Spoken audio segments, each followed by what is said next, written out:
Hi guys, it's Ray here from City Fan TV. Just getting ready for the game between Southampton versus Man City, and that's obviously in about just over 3 hours away. The kickoff, and we're going to do the starting 11.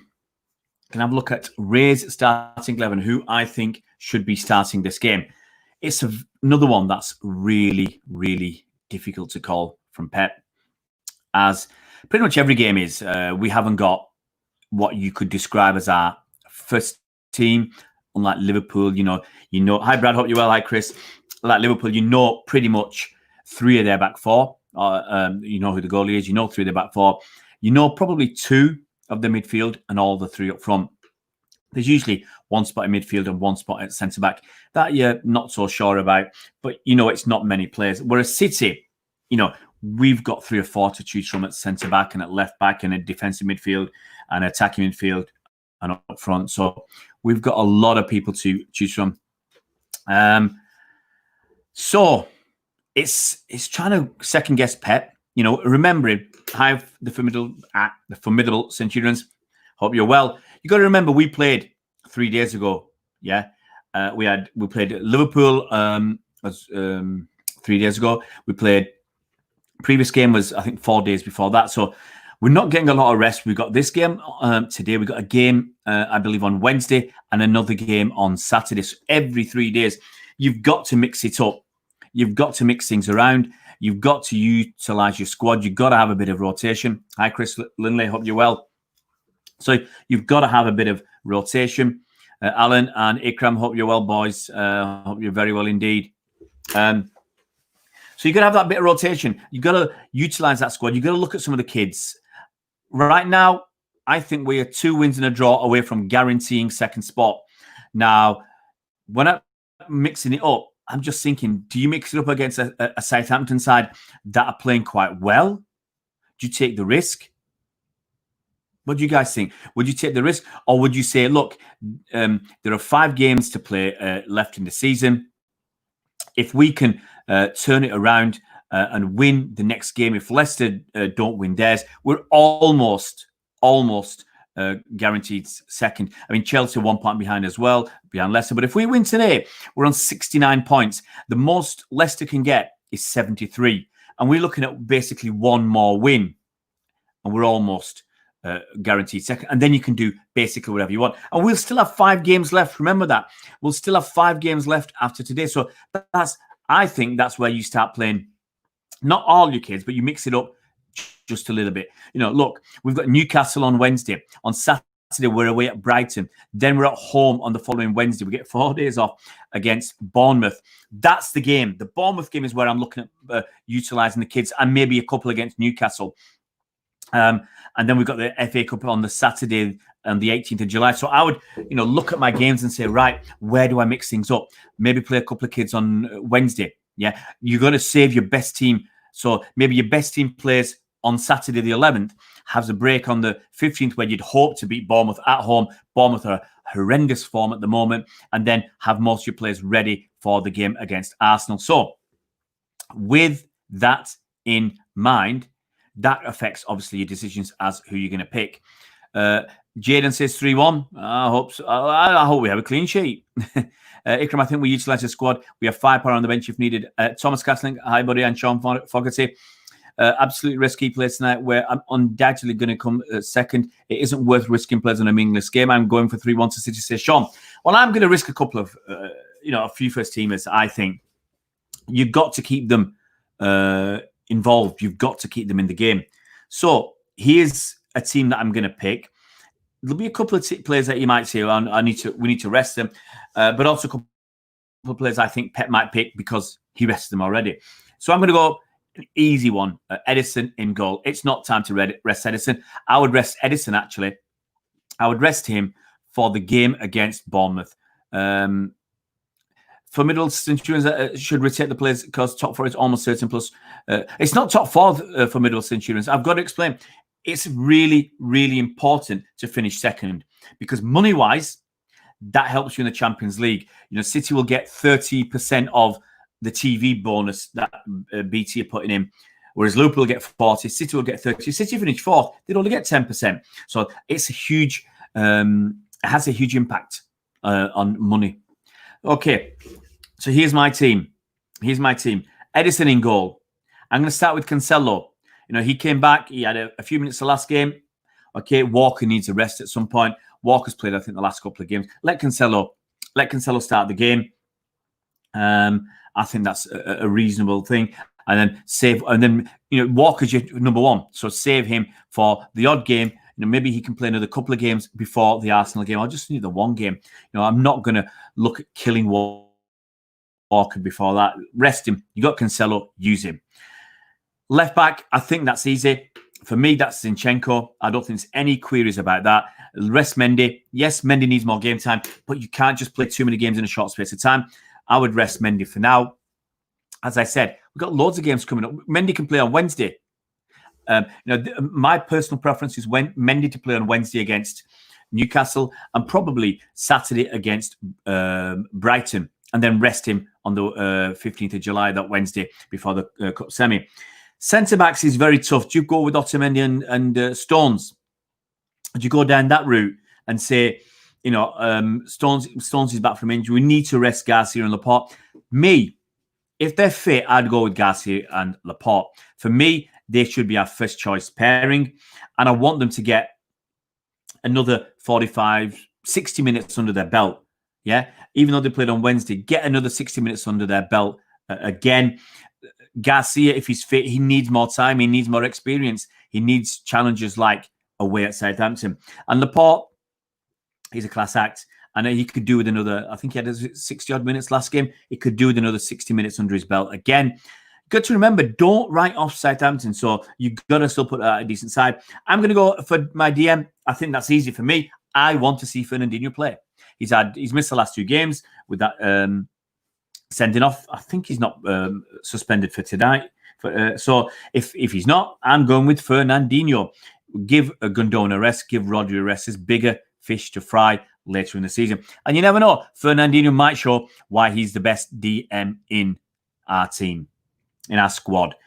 Our attacking midfielders. Now, I'd love KDB to start. I really, really would. But considering that Bernardo Silva didn't start the last game and David Silva didn't start the last game, I would start the 2 Silvas and see if they turn into gold. Bernardo Silva and David Silva for me, simply because they didn't start the last game. KDB needs a rest. Foden, I would look at bringing Foden on in the second half. Manage him. Although he didn't play the previous game, I would manage Foden and let him come on in the second half. Look, Bernardo and David didn't start, so why can't they start this game? Although I would love it to be KDB and Foden. I think that would be an awesome pairing again. I'm not going for it tonight. And up front, I'm going to go Mahrez. He didn't start the last game. He's been in decent form this season. Gabriel Jesus needs to click into gear. He had a below par game against Liverpool with all those offsides and missing a couple of excellent chances. You need to give him another game to give him confidence. And also Aguero's not fit, so that's easy. And on the left, you could have had Foden, but I'm going to go with Raheem Sterling. Raheem Sterling, good form. He scored against Liverpool, got the penalty against Liverpool, could have had another goal or 2 against Liverpool. So whilst he's buzzing, get him in. Get that, if we can, get that lead early against Southampton. And then you can, with the 5 subs that we can do, then we can rest players. I think that's the way I would do it. And as I said, Southampton are no mugs. They're on 40 points. They're on 40 points right now, Southampton. So, if they beat us today, they'll be on 43, which is 12th place, which is only 3 points behind Burnley, who are 9th, 5 points behind Sheffield United, who are 8th, if my numbers are right. And you can see, but there's still 5 games to go. They could squeeze into a Europa League spot. If Europa League's going down to 8, as Ikram was telling me a couple of days ago, 8 spots sat there with 48 points. Southampton on 43 with 5 games to go. You never know. You never know what might happen. Burnley are 9th with 46. So, and Sheffield United 8th with 48. Go for it. You never know what's going to happen. Look at Arsenal. Arsenal looked really bad on 40 points 3 games ago. Yeah, Arsenal were on 40 points 3 games ago, only 3 points ahead of Southampton. Only 3 points ahead of Southampton. Crystal Palace were on 42. Yeah, Newcastle were, I think, on 36. Everton, they were on 38. So a lot of clubs around Arsenal, and suddenly Arsenal have won bang, bang, bang, 3 wins. They're in 7th spot with 49 points. Another win gets them, and if they get ahead of Wolves are 3 points ahead. United are 6 points ahead. It's hard to get into the Champions League for Arsenal, but look what 3 wins do. So Southampton can get a win. It could really catapult them and for a charge to squeeze into our Europa League spot. Let's see what you guys are saying. I'm going to go out in a bit. I'm going to go see my mum and my sister-in-law as well before we go on holiday. Stones' finishing should be sold. Garcia, every game for me, says the formidable Centurions. Ikram, Fernandinho, 100%. JSGA, Roddy hasn't done much this season. We need to see more of him. Yeah, but we've seen enough of him. Give him a rest. Save him for another game. And look, Fernandinho might come in and show that this is what we've been missing. And maybe Fernandinho plays more towards the end of the season as well. Yeah, I agree, Thomas. I don't think Fernandinho is going to play there, but that's what I would do. This is my side that I'm going to pick. Fernandinho will never play CDM for us again. Pep's literally said that. I know you want it, but I want to. But the thing is, who do you play? Tommy Doyle? You've got to mix and match your players. You've got to give them some rest. You can't keep playing players every 3 days. Well, Ikram, the reason I not pick KDB because he's played 3 days ago. Yeah, he's 29. Give him a rest. Give him a rest. He played. He's done well this season. Give him a rest. Since we've been back, we played 5 games. He's started 3 of them, I think, 3 or 4. Give him a rest. Raheem picks himself. I think he's in form. He's confident. Keep him going. Ferner playing in his position is a waste because of his future. I understand that. But formidable Centurions. The point is, we're playing every 3 days. Rodri and Gundogan started the last game. So why can't you give them a rest? Give them a rest. If you were playing every single day, would you still say, oh, I'm not going to put Fernandinho there? I say give him a chance and let Tommy Doyle come on in the second half if we're comfortably ahead. Ikram, he started most games this season, I think Sterling has.